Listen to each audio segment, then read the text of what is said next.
We have opened the door for partnership with other countries, and we have set up a cooperation with NASA. And thanks NASA, the ExoMars mission is today possible.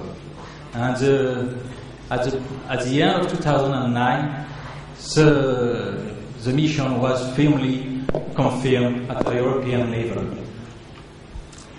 So next, about the future.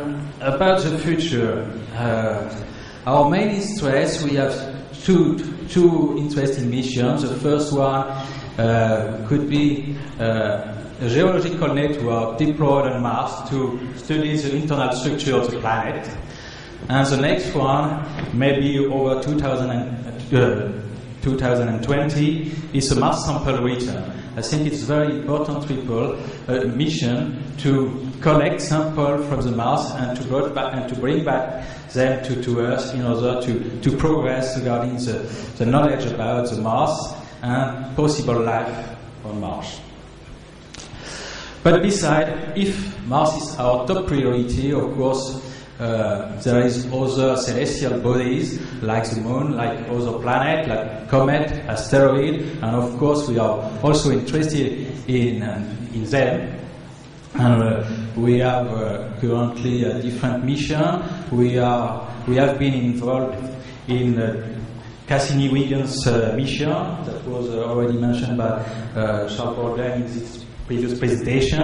It's a mission to Saturn, Mars, Venus through Mars Express, Venus Express, and a new mission to Mercury in cooperation with Japan, which is called Baby Colombo. And of course, we are also involved in mission to comet class Churyumov-Gerasimenko comet with the Rosetta mission. So this mission are developed at a European level with the European Space Agency, and of course France is involved in this mission with two contribution, a financial contribution and in-kind contribution, providing scientific instruments for this different mission. But our ambition, of course, is not to stay there, but to be an active actor for the future, for the preparation of space exploration, and to make concrete proposals. So we are conducting some concept study, feasibility study about, for example, Marco Colombo. It's an asteroid rendezvous and sample return mission.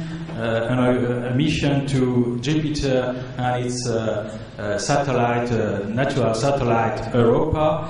And we have also other study for asteroid mission, mascot for an asteroid lander, and Apophis rendezvous. Apophis is an asteroid which will come very close to the Earth in 2029. Maybe not far from 40,000 kilometers from the Earth. So maybe it's an opportunity also for a new mission. We are studying this possibility, the possibility to have a mission to this asteroid. And also, I'd like to mention what is could seem a little bit funny. It's a balloon mission. Balloon, it's still a useful and fruitful asset.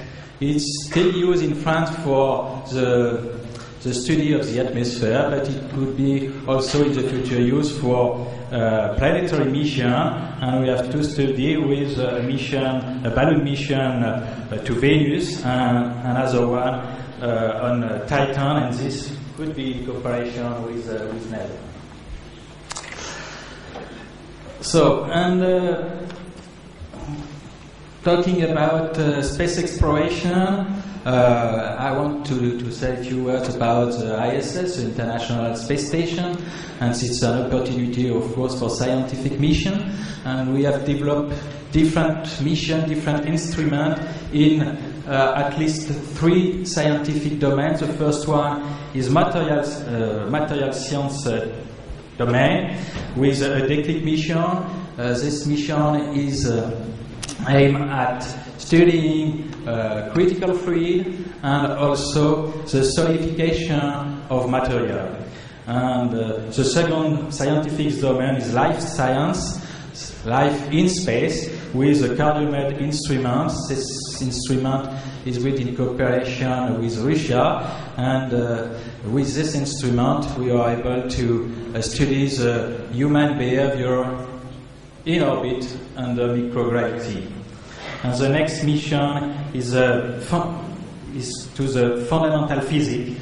Is a first step for a future mission, and this mission called Pharaoh. Pharaoh is one component of ESA, European Space Agency mission called ACES, for Atomic Clock Ensemble in Space.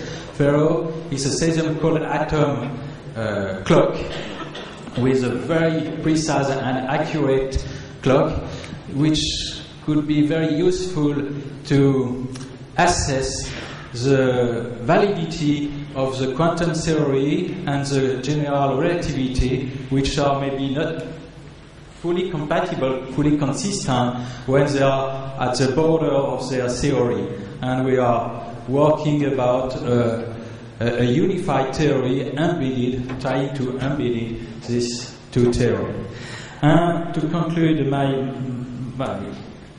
presentation, I'd like to point out two important items. The first one is about space exploration. I'd like to recall what our French Minister of Higher Education and Research said at the Prague conference in 2009. Space exploration, he said, it should be an international undertaking.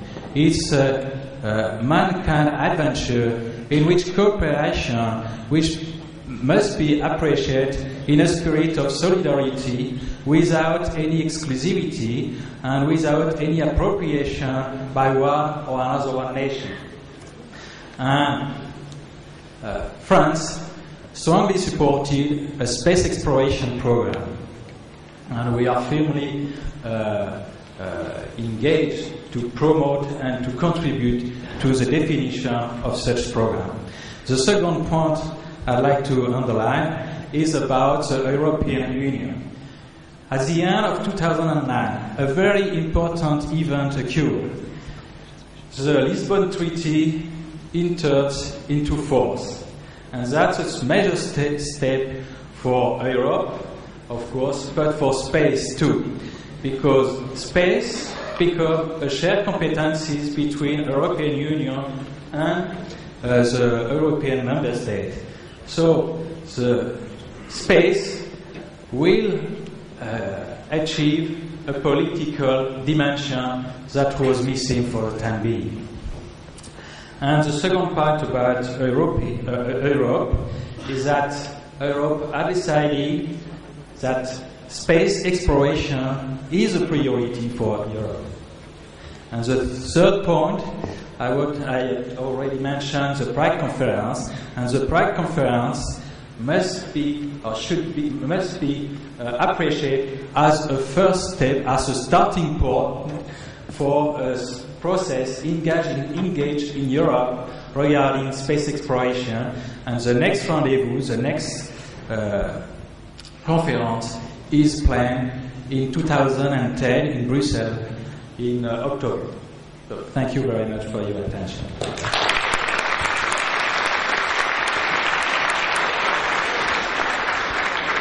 Thank you, Dr. Duquesne. I'll now address a question to you.